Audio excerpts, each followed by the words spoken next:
요한복음 18장 12절부터 27절까지 있는 말씀 제가 봉독하겠습니다. 요한복음 18장 12절부터 27절 말씀입니다.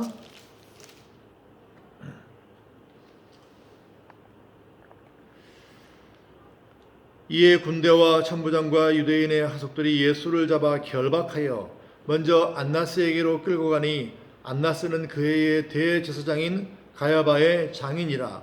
가야바는 유대인들에게 한 사람이 백성을 위하여 죽는 것이 유익하다 권고하던 자로라.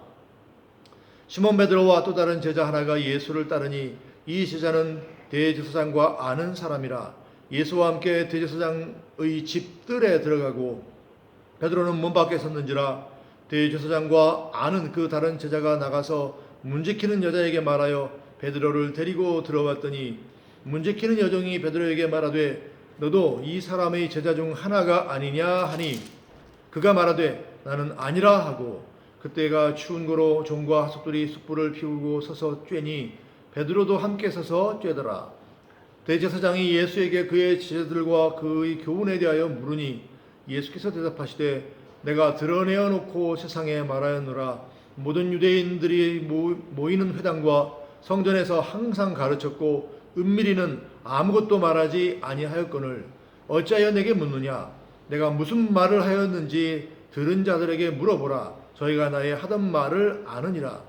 이 말씀을 하심에 곁에 섰는 하속 하나가 손으로 예수를 쳐 가로되 내가 대제사장에게 이같이 대답하느냐 하니 예수께서 대답하시되 내가 말을 잘못하였으면 그 잘못한 것을 증거하라. 잘하였으면 네가 어찌하여 나를 치느냐 하시더라. 안나스가 예수를 결박한 그대로 대제사장 가야바에게 보내니라. 시몬 베드로가 서서 불을 쬐더니 사람들이 묻되 너도 그 제자 중 하나가 아니냐. 베드로가 부인하여 가로되 나는 아니라 하니 대제사장의 종 하나는 베드로에게 귀를 베어버리운 사람의 일가라. 가로되 네가 그 사람과 함께 동산에 있던 것을 내가 보지 아니하였느냐. 이에 베드로가 또 부인하니 곧 닭이 울더라. 예수님께서 이 땅에 오신 목적은 우리를 구원하시기 위한 것임을 우리가 잘 알고 있습니다. 자, 그런데 예수님께서는 그것을 예수님 자신도 너무나 잘 알고 계셨고 또 그것을 위해서 지금 때가 되어서 십자가를 지시려고 하시는 것을 볼 수가 있습니다. 자, 그런데 예수님께서 십자가를 지시려고 하시는 이것을 사실은 예수님도 피할 수 있으면 피하려 하셨고 제자들도 예수님 굳이 십자가를 지셔야 됩니까? 라고 말한 바도 있죠. 자, 그런데 예수님께서 그렇게 말씀하신 것은 십자가가 얼마나 육신적으로도 감당하기 힘들고 또 신앙적으로도 감당하기 힘든 일인가 하는 것을 보여주는 것이지 예수님께서 십자가를 지지 않으려 하셨다 그런 뜻은 아닙니다. 오히려 예수님께서는 그것이 우리를 위한 대신 형을 받는 길이요 그것이 우리를 위해서 죽기까지 순종하시는 길이기 때문에 기꺼이 그 형벌을 받으려 하셨고 또 죽기까지 하나님 아버지께 우리 대신 순종하신 것을 볼 수가 있습니다. 자, 오늘 예수님께서는 그러한 십자가 죽음을 향해 걸어가는 걸음을 여전히 걸어가고 계신 것을 볼 수 있습니다. 예수님께서 겟세마네 동산에서 기도하시다가 로마 군병과 대제사장과 바리새인들이 보낸 하속들, 그 하인들에게 체포되셨습니다. 오늘 12절에 보면 이에 군대와 천부장과 유대인의 하속들이 예수를 잡아 결박하였다 이렇게 말씀하고 있습니다. 그들은 예수님을 결박해서 대제사장의 장인인 안나스에게로 끌고 갔습니다. 이 안나스라고 하는 사람은 지금 대제사장인 사람의 장인이에요. 장인이 어떤 사람입니까? 자기 부인의 아버지를 장인이라고 하죠. 그렇죠? 그리고 이 안나스는 현재의 대제사장인 가야바의 장인일 뿐만 아니라 전임 대제사장이었어요. 자, 이 대제사장은 당시 어떤 사람이었냐면 로마가 유다를 식민 지배하면서 자치권을 주고 있었는데 그 자치권이라고 하는 것은 로마가 식민 지배를 하지만 유다가 로마가 허락해준 범위 내에서 대신 통치하는 거예요. 자, 그런데 당시에 이 유대 사회의 지도자, 그 정치 지도자는 누구였냐면 바로 다른 사람이 아니라 이 대제사장이었어요. 그러니까 대제사장이 혼자 통치한 건 아니지만 정치 지도자의 어떤 역할도 하고 있었던 거예요. 그러니까 사람들이 예수님을 체포한 다음에 대제사장의 장인이고 또 전 대제사장이었던 안나스에게 끌고 간 것은 예수님을 뭔가 벌 주기 위해서 일종의 재판을 하기 위한 것이었습니다. 물론 진짜 재판은, 실제 재판은 총독에게 해야 되기 때문에, 로마 총독에게 해야 되기 때문에 나중에 데리고 가지만 사전에 자신들이 예수님에 대해서 어떻게 처리할 건지 실제적인 결정을 하기 위해서 전 대제사장인 안나스에게로 끌고 간 것이죠. 자, 그런데 예수님께서 대제사장에게 이제 나름 심판을 받으실 때 19절부터 보면 대제사장이 어떤 식으로 신문하냐면 좀 간접적으로 물어보는 거예요. 너 사람들이 그런 말 하던데 너 말이야 전에 제자들과 또 제자들의 에게 가르쳤던 그 말들 있지 않느냐 이렇게 물어보는 거예요. 뭐 가르쳤느냐 뭐 이런 거 가르치지 않았느냐 막 물어보는 거죠.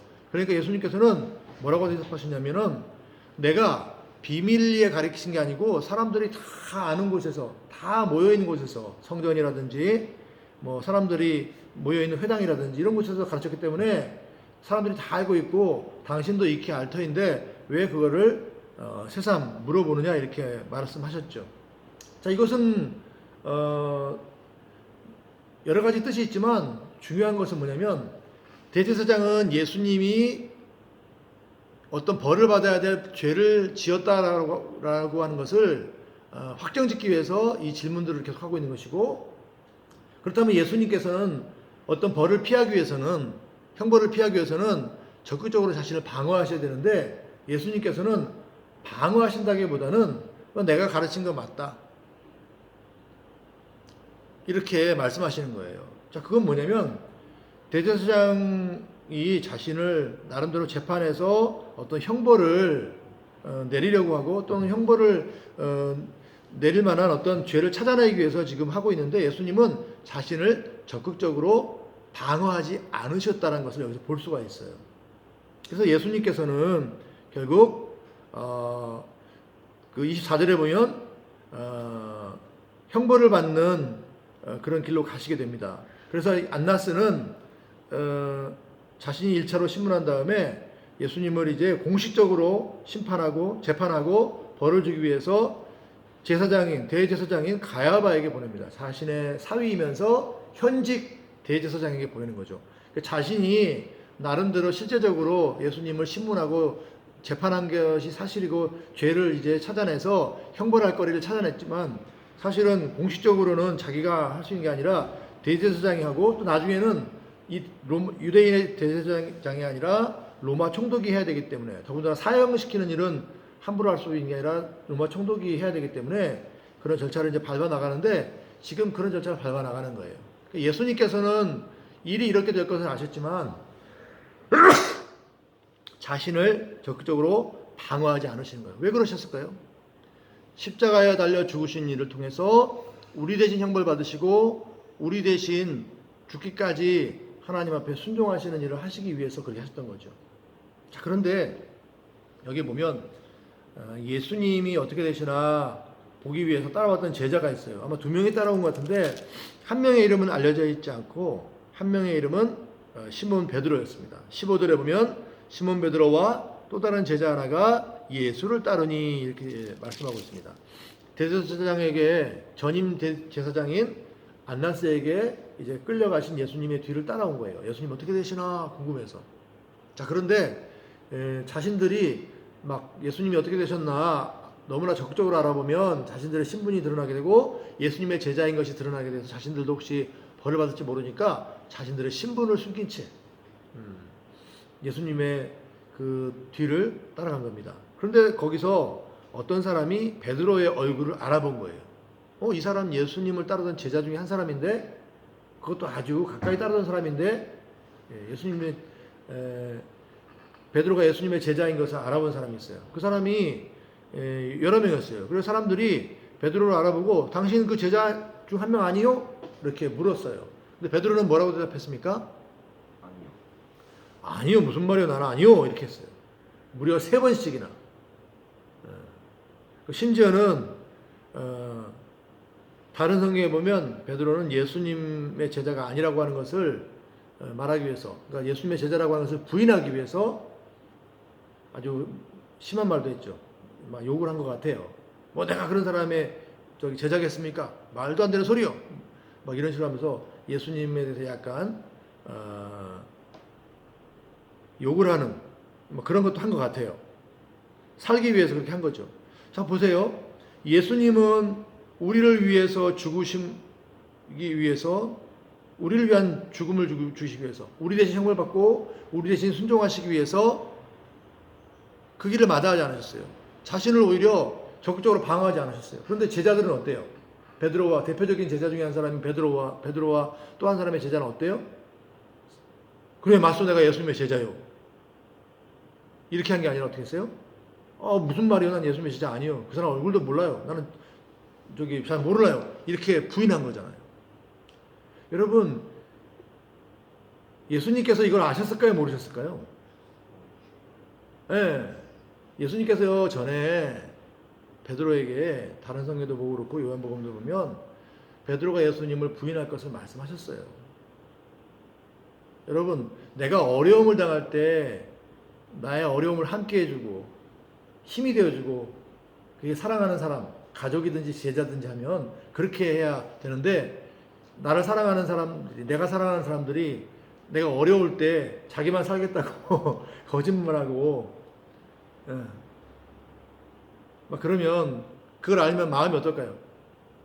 마음이 아프겠죠? 힘이 될까요? 힘이 떨어질까요? 힘이 떨어지겠죠. 예수님은 그런 것도 다 겪으신 거죠. 그렇지만 그런 베드로나 그 제자들과 또 우리를 위해서 예수님은 십자가에 달려 죽으시는 일을 마다하지 않으신 거죠. 여러분, 우리는 예수님 부인해요, 안 해요?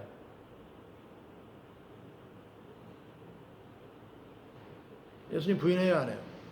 부인할 수도 있잖아요. 또 했을 수도 있고. 벌써 또 어때요? 우리 예수님을 따르는 삶을 살아야 안 살아요? 제자의 삶을 살아야 안 살아요?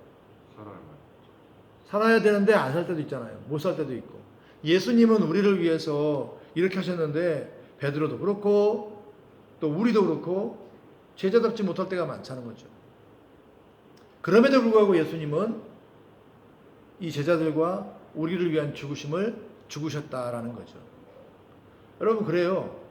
부모가 되면 자녀가 좀 속상하게 해도 견뎌내고 상관하지 않고 여전히 자식을 위해서 부모로서 해야 될 일들을 하지요.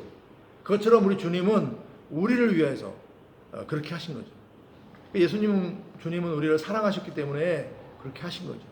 중요한 거는 베드로는 나중에 그 사실을 지내서 또 통곡하고 나중에 회개하고 이제 예수님을 위해서 사는 사람이 되죠. 참 예수님의 제자가 되는 거죠. 그리고 복음의 증인이 되고 하나님 나라를 세우는 일에 수종드는 자가 된 거죠. 여러분, 우리가 완전하고 완벽하지 못할 수 있어요. 그러나 예수님의 제자라면 예수님이 우리를 위해서 걸어가신 그 걸음들을 생각해보고 그걸 고맙고 감사하게 여기고 그 구원의 언덕을 우리가 생각하면서 감사로 찬송을 돌리고 또 우리도 주님의 제자로서 주님이 우리에게 맡기신 그 삶을 살아야 하는 거죠. 여러분, 예수님께서 제자들을 위해서 또 우리를 위해서 십자가에 달리신 이 일은 우리를 위한 그 제물이 되신 거예요. 우리가 이것을 기억해야 돼요. 사랑을 생각할 때 그 사랑을 배신할 수 없게 되죠. 그런데 그 사랑을 잘 모르면 쉽게 배신을 해요. 물론 사랑을 받고도 배신하는 경우가 많고 우리도 그럴 수 있지만 그 배신을 하지 않는 방법은 사랑을 우리가 잊고 그 사랑에 감격해 살 때 차마 배신할 수가 없는 거죠. 여러분, 많은 믿음의 사람들이 순교를 했을 때 그건 뭐 다른 이유보다도 주님이 우리를 위해서 그렇게 큰 희생을 치르셨고 우리를 사랑하셨는데 우리가 주님을 사랑해야지 우리가 배신하면 되겠느냐는 거죠. 여러분, 우리나라의 그 구한말이 언제냐면 일제강점기 직전을 구한말이라고 해요. 대한제국 시기라든지 이런 때. 그때 우리나라가 일제에 의해서 나라가 이제 주권을 뺏겼을 때 우리나라 선비 중에 매천이 야록을 쓴, 그게 아마 그분의 호 같은데, 매천 황현이라는 사람이 있어요. 그분이 선비로서 자결을 했어요. 우리 그리스도인의 윤리에는 좀 안 맞지만 비유니까 하나 예니까 잘 들어보세요. 그런데 그분이 왜 자결을 하냐면, 아니 나라가 망했는데 이 나라에서 대접받고 살았던 소위 선비라는 사람들 중에 한 명도 자결하는 사람이 없다면 이게 너무 뭐랄까 안타깝고 너무 서글픈 일 아니냐. 나라가 망했는데 그걸 슬퍼하는 사람이 한 명도 없다니. 물론 나라가 망했다고 다 자결해야 되는 건 아니지만 그 당시에 예수 믿지 않는 분은 그렇게 생각했겠죠. 저는 말하고자 하는 게 뭐냐면, 나라를 사랑하는 사람이었다면 나라가 망했는데 그걸 슬퍼하는 게 마땅한 것 아니냐. 물론 그분은 그리스도인이 아니었기 때문에 그런 의미로 자결을 해야 된다고 생각했겠지만, 우리는 또 다른 방법이 있겠지만, 어쨌든 그것처럼 여러분, 나라의 그 녹을 먹거나 또 나라의 혜택을 받았는데 나라가 망했는데 그걸 슬퍼하지 않는다면 말이 되느냐. 이렇게 일반적으로 생각하는 것처럼 우리가 하나님의 은혜를 받았다면 하나님 나라에 그 들어가는 복락을 우리가 앞으로 누릴 것이고 또 지금부터 맛보고 누리고 있는데, 그 나라를 위해서 우리가 살아야지. 그 나라를 배신해서는 안 된다. 배반해서는 안 된다. 배도해서는 안 된다. 그런 생각을 우리가 당연히 해야죠. 그건 하나님의 사랑이 얼마나 크고 주님께서 우리를 위하여 흘리신 그 피의 가치가 얼마나 큰지 우리가 그런 것을 알 때에 그렇게 할 수가 있는 것이죠.